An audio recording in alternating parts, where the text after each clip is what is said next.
नमस्कार, आदाब, सत श्री अकाल, जय भीम, जोहार। क्या नीतीश के युग से आगे निकल चुका है बिहार? और अगर इसके साथ लालू यादव को भी जोड़ दें, क्योंकि दोनों समकालीन हैं, तो क्या लालू और नीतीश दोनों का युग बिहार की सत्ता में ढल चुका है? और इससे आगे का सवाल यह है कि अगर नीतीश कुमार का युग ढल चुका है तो फिर किसका जमाना आ रहा है? ये सवाल इस समय बिहार में हर एक की जुबान पर है, खासकर महिलाओं की जुबान पर।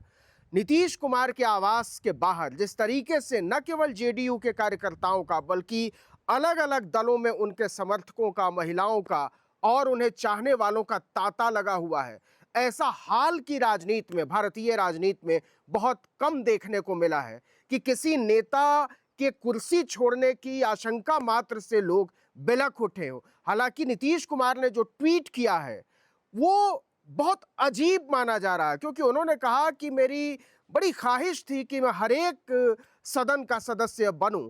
तो मैं विधायक रहा, विधान परिषद का सदस्य रहा, मैं लोकसभा में रहा और अब मेरी तमन्ना थी कि मैं राज्यसभा में जाऊं। लेकिन राज्यसभा में नॉमिनेशन का सीधा मतलब यह है कि नीतीश कुमार को मुख्यमंत्री की कुर्सी छोड़नी पड़ेगी। तो जाहिर सी बात है कि यह भी तय हो चुका है कि नीतीश कुमार की कुर्सी अगर वो छोड़ेंगे अपनी कुर्सी तो उस कुर्सी पर बैठेगा कौन? बहुत सारे दावेदार हैं और सबसे जो टॉप नेम बताया जा रहा है, सबसे बड़ा नाम बताया जा रहा है, वो उप मुख्यमंत्री सम्राट चौधरी का बताया जा रहा है। सम्राट चौधरी बहुत ताकतवर होकर उभरे हैं पिछले कुछ वर्षों में। अमित शाह के खास माने जाते हैं। विजय कुमार सिन्हा जो दूसरे डिप्टी सीएम, उनके साथ उनकी बिल्कुल नहीं बनती। एक चीज जो उनके पक्ष में जाती है और वो ये कि वो कुशवाहा जाति से आते हैं और नीतीश कुमार कुर्मी जाति से आते थे। तो कुर्मी कुशवाहा, जिसको लौकुश गठबंधन कहा जाता है बिहार में, वो समीकरण कहीं ना कहीं मजबूत हो पाएगा, शायद ऐसा लगता होगा। लेकिन नीतीश कुमार ये कह रहे हैं कि मैं समर्थन देता रहूंगा सरकार को। तो एक बात तो तय हो गई कि नीतीश कुमार अब मुख्यमंत्री नहीं होंगे। कितना समय लेंगे ये एक अलग बात है, लेकिन यह फैसला हो चुका है कि वो मुख्यमंत्री नहीं रहेंगे।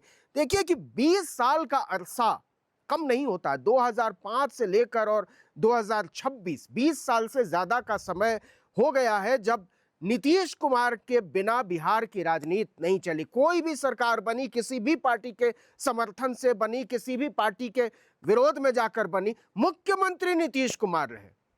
बहुत सारे लोग अलग गए फिर आए। चिराग पासवान रहे, उनके पिता रामविलास पासवान की राजनीति रही, आरजेडी लालू यादव की राजनीति तो रही ही रही, उपेंद्र कुमार कुशवाहा की अपनी राजनीति रही, जीतन मांझी को उन्होंने मुख्यमंत्री बनाया, फिर जीतन राम मांझी ने पार्टी तोड़ी, अपनी पार्टी बनाई, फिर अलग हो गए, फिर साथ आ गए। तो ये सारे तमाशे चलते रहे, लेकिन नीतीश कुमार अंगद के पांव की तरह मुख्यमंत्री की कुर्सी पर जमा कर बैठे रहे।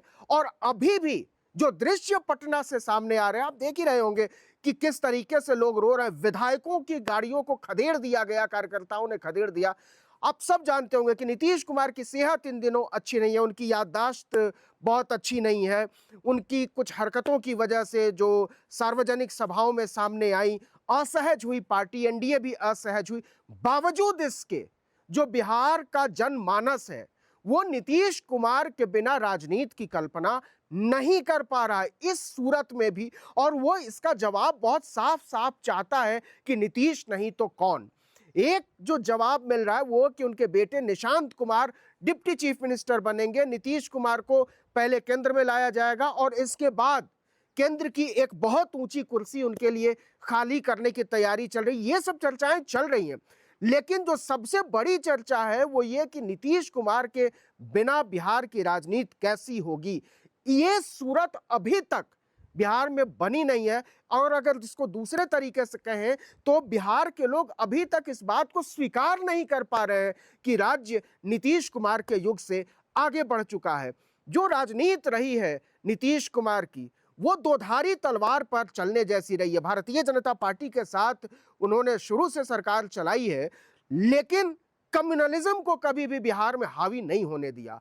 और दलितों, पिछड़ों, खासकर अति पिछड़ों और महादलितों को लेकर जो राजनीति नीतीश कुमार ने की, वो बड़े बड़े दलित नेता और अति पिछड़े समुदाय से आने वाले नेता नहीं कर पाए। और ये जो वोट बैंक है वो उनके पीछे, वो चाहे जहां कहीं भी रहे हों, वो चट्टान की तरह खड़ा रहा है। तो किसी भी पार्टी की इतनी हिम्मत नहीं है कि नीतीश कुमार को सत्ता से बेदखल करके और तब वो सत्ता में काबिज हो जाए।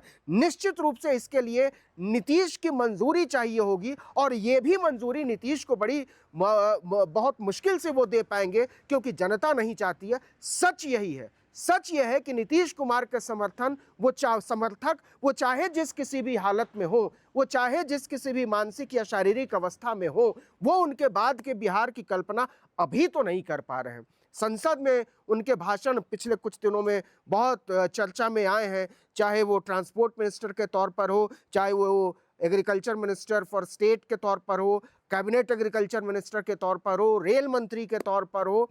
तो तमाम सरकारों में उन्होंने काम किया और शानदार काम किया। क्रमिक विकास की राजनीति रही है नीतीश कुमार की। और जब बिहार में जंगल राज का नारा चला लालू यादव के खिलाफ 1995 के बाद, तब एक ही नाम बिहार के लोगों के जहन में था, और वो नाम था लालू यादव के ही पुराने साथी नीतीश कुमार का। तो ये जो एक लंबा दौर नीतीश कुमार के साथ और लालू यादव के साथ बिहार ने देखा है, और इस बात में कोई दो राय नहीं हो सकती है कि आज का जो बिहार है, जो सामाजिक न्याय की राजनीति जिसको कहते हैं, उसको नीतीश कुमार और लालू यादव ने अपने खून पसीने से सींचा है। आज बिहार में अगर भारतीय जनता पार्टी अपने पैरों पर खड़े होने के बारे में इस स्थिति में भी नहीं सोच पा रही है, जबकि जेडीयू और बीजेपी की सीटें लगभग बराबर हैं, तो उसकी वजह केवल और केवल यह है कि नीतीश कुमार ने कम्युनलिज्म के मुद्दे पर वहां जाकर समझौता नहीं किया, जहां से भारतीय जनता पार्टी और आरएसएस की राजनीति शुरू होती है या खड़ी होती है कहें। तो अब जो दूसरा सवाल है और जो ज्यादा अहम सवाल है, वो ये कि क्या बिहार में आरएसएस और भारतीय जनता पार्टी का जो अलायंस है, जो नफरत की राजनीति है, जो विभाजनकारी राजनीति है, जो संविधान के मूल्यों पर चोट करने वाली राजनीति है, उसके उभार के तौर पर इसको देखा जा सकता है क्या? नीतीश कुमार ने कहा जरूर है कि वो सरकार को अपना समर्थन देते रहेंगे, अपना मार्गदर्शन देते रहेंगे, लेकिन जबकि वो मुख्यमंत्री की कुर्सी पर नहीं रहेंगे, और अगर मुख्यमंत्री की कुर्सी पर भारतीय जनता पार्टी का कोई नेता बैठा, तो क्या वाकई नीतीश कुमार के पीछे से मार्गदर्शन, सहयोग और समर्थन का कोई व्यापक अर्थ रह जाएगा? ये सारे सवाल अभी बिहार में घूम रहे हैं, और सबसे बुनियादी सवाल यह है कि नीतीश नहीं तो कौन है वो नेता जो नीतीश कुमार के सिंहासन पर बैठेगा? पिछले दिनों जब नई सरकार बनी और सम्राट चौधरी को बनाया गया होम मिनिस्टर, तो पहली बार था जब होम मिनिस्ट्री की कुर्सी नीतीश कुमार ने छोड़ी थी। तो उसी समय यह लगने लगा था कि नीतीश कुमार अब अपने उत्तराधिकार के बारे में सोचने लगे हैं। वो धीरे धीरे चाहते हैं कि कुछ सत्ता का हिस्सा जो है वो दूसरों के भरोसे छोड़ा जाए, और एक ताकतवर नेता के तौर पर सम्राट चौधरी उभरे। तो क्या सम्राट चौधरी बिहार के अगले मुख्यमंत्री होंगे, या अति पिछड़े समुदाय से किसी को चुना जाएगा? या ये भी एक बात चल रही है कि तेजस्वी यादव के साथ मिलकर, उपेंद्र कुशवाहा के साथ मिलकर और चिराग पासवान के साथ मिलकर नीतीश कुमार एक ऐसा खेल खेल सकते हैं जिसके बारे में भारतीय जनता पार्टी ने कल्पना नहीं की है। नीतीश के बारे में कहा जाता है, और लालू यादव खुद ही कहते थे कि नीतीश के पेट में दांत है। मतलब वो कैसे सोचते हैं इसके बारे में नीतीश कुमार के अलावा कोई नहीं जान सकता, और कहां जाकर वो राजनीति को कैसे पलट देंगे ये भी सिर्फ नीतीश कुमार ही जानते हैं। तो ये सारी चीजें हैं जो इस समय बिहार ही नहीं पूरे देश के लोग जानना चाहते हैं, समझना चाहते हैं, क्योंकि ये एक बात तो तय है कि नीतीश कुमार की तरह का नेता पिछले 20 साल की राजनीति में तो कोई नहीं हुआ, जिसको विपक्ष भी अपना मुख्यमंत्री बनाने को तैयार हो, जिसको साझीदार भी अपना मुख्यमंत्री मानने को तैयार हो, जिसको साथी भी मुख्यमंत्री मानने और बनाने को तैयार हो, जिसके समर्थक और विरोधी दोनों एक साथ मिलकर कह रहे हो कि हमारे नेता नीतीश हैं। ये जो ऑरा है नीतीश कुमार का, वो दुर्लभ नेता बनाता है उनको। और एक बात तो सच है कि नीतीश कुमार मुख्यमंत्री की कुर्सी पर नहीं बैठेंगे, तो नीतीश के विराट व्यक्तित्व के खांचे में बैठने में जो भी नेता उस कुर्सी पर बैठेगा, उसको बहुत समय लग जाएगा। और अगर एक लाइन में कहें तो नीतीश के बिना बहुत सूनी हो जाएगी बिहार की राजनीति। इस वीडियो में इतना ही, लेकिन अगर आपने आर्टिकल 19 इंडिया को अब तक सब्सक्राइब नहीं किया है तो फौरन कर दीजिए, बेल आइकॉन दबाइए, घंटी जैसी आकृति, लाइक कीजिए और कमेंट करके बताइए हमारा वीडियो आपको कैसा लगा। हमारा ट्विटर हैंडल है article19_India और मेरा ट्विटर हैंडल है नवीन जर्नलिस्ट। नमस्कार।